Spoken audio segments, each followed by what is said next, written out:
শিৱসাগৰ কেন্দ্ৰীয় বজাৰত এতিয়াও উপলব্ধ থলুৱা মাছ। আজিও আমদানি কৰা নাই নগাঁৱৰ মাছ, কিন্তু ইয়াৰ বিপৰীতে সিদ্ধান্ত উঠাই ল'লে নগাঁও মীন পালক সন্থাই। ক্ষমা বিচাৰিলে উজনিৰ মৎস্য ব্যৱসায়ীৰ ওচৰত, এতিয়া উজনিলৈ পঠাব নগাঁৱৰ মাছ। কিছুদিনৰ পূৰ্বে উজনিলৈ বাছ নপঠোৱা হুংকাৰ প্ৰদান কৰিছিল নগাঁও মীন পালন সন্থাই।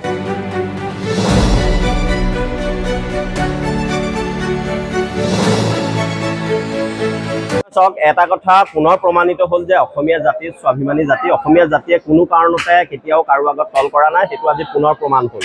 আৰু এটা কথা চাওক, আমি আমাৰ যুঁজখন আচলতে খিলঞ্জীয়া আৰু অখিলঞ্জীয়াক লৈ আছিল। আমাৰ যুঁজখন কোনো মাছ ব্যৱসায়ী বা অৰ্থনৈতিক অৱৰোধৰ কাৰণে কৰা সংগ্ৰাম নাছিলে।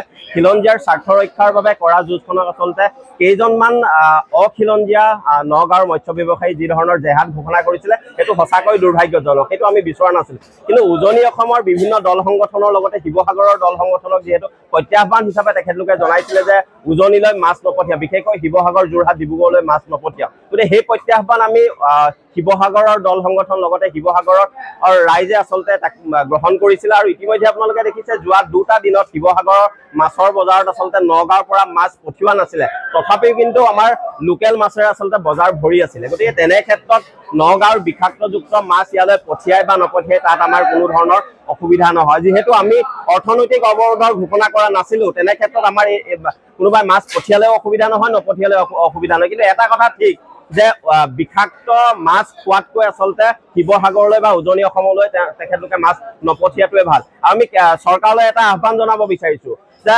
মীন বিভাগৰ সকলো নীতি নিৰ্দেশনাক জলাঞ্জলি দি একাংশ মৎস্য ব্যৱসায়ীয়ে কি ধৰণে আচলতে এই মাছৰ নামত আচলতে উজনিৰ শিৱসাগৰৰ লগতে উজনিৰ বিভিন্ন ৰাইজক আচলতে বৰ বিষ খুৱাইছে, তাৰ ওপৰত এক তদন্ত হ'ব লাগে। আৰু যিসকল মানুহ এনেধৰণৰ কাম কাজৰ লগত জড়িত তেখেতলোকৰ ওপৰত কঠোৰৰ পৰা কঠোৰ ব্যৱস্থা গ্ৰহণ কৰিব লাগে।